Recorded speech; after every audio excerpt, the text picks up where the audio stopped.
Au cours du projet Romanche Seychilienne, le Simbi a développé des procédés techniques uniques pour faire face à deux problématiques particulières. La prolifération des plantes invasives dans une vallée étroite et le confortement des digues de champs captant d'eau potable sans polluer la nappe phréatique.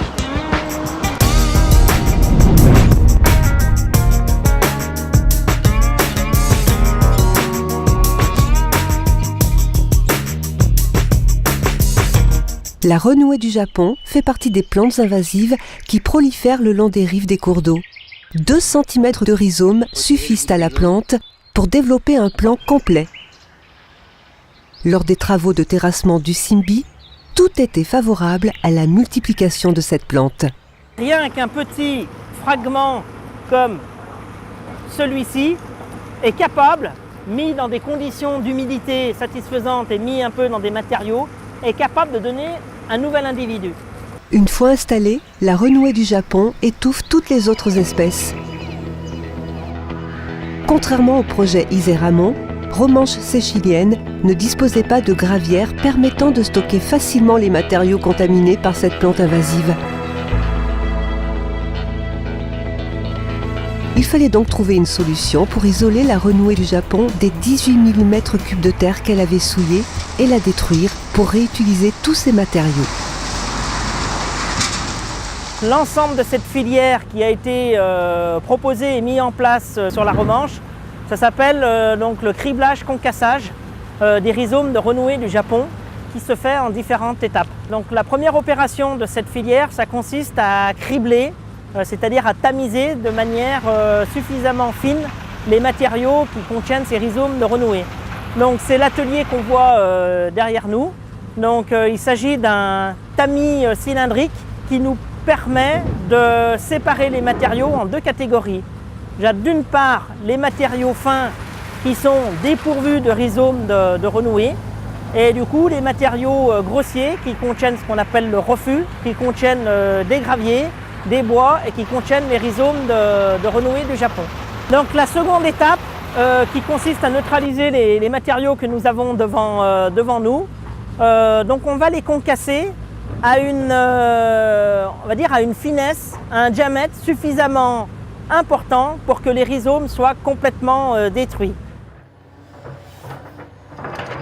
Avec cette innovation technique, 18 000 m3 de matériaux contenant de la renouée du Japon ont été traités puis réutilisés sur les différents chantiers du Simbi.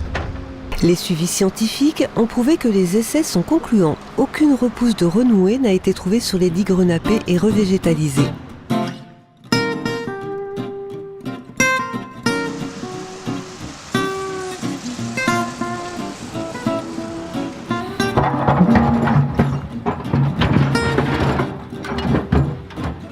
Pour le deuxième procédé technique, il faut remonter la vallée de la Romanche en amont de Visil sur le champ captant de Jushi.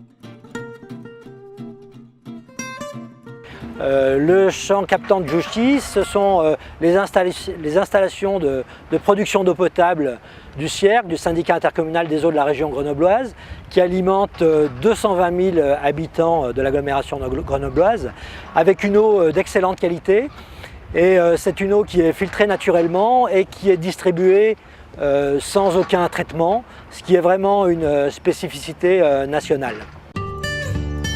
En 2016, suite au transfert de compétences eau potable prévu par la loi NOTRe, l'exploitation des champs captants revient à la métro.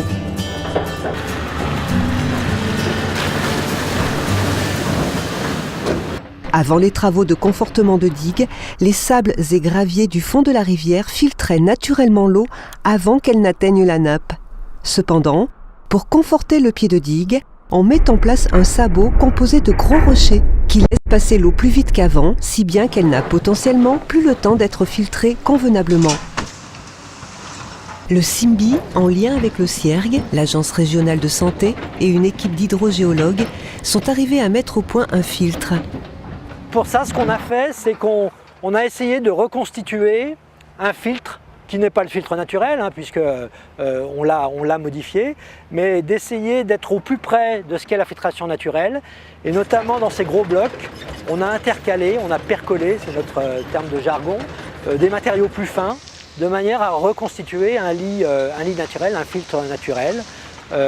Et on a arrosé cet ensemble d'eau des puits de Juchy, d'eau de très bonne qualité, de manière à accélérer cette infiltration de matériaux fins. Et ce sont ces matériaux fins qui vont constituer le filtre qui va protéger la nappe. Voilà. Donc des travaux assez colossaux selon des dispositions qui sont jamais, je pense, qui n'ont jamais été réalisées auparavant. Hein. C'est quelque chose d'assez exemplaire. Il faudrait peut-être qu'on le fasse breveter.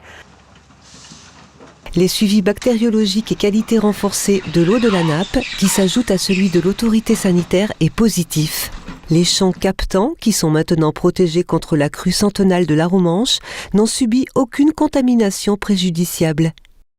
La métro peut continuer à garantir aux communes et à leurs administrés une eau naturellement pure.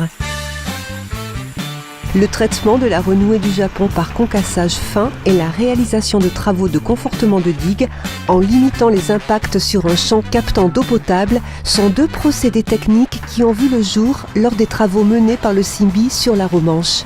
Des innovations qui seront certainement utilisées à l'avenir dans le cadre d'autres projets du même type en France ou à l'étranger.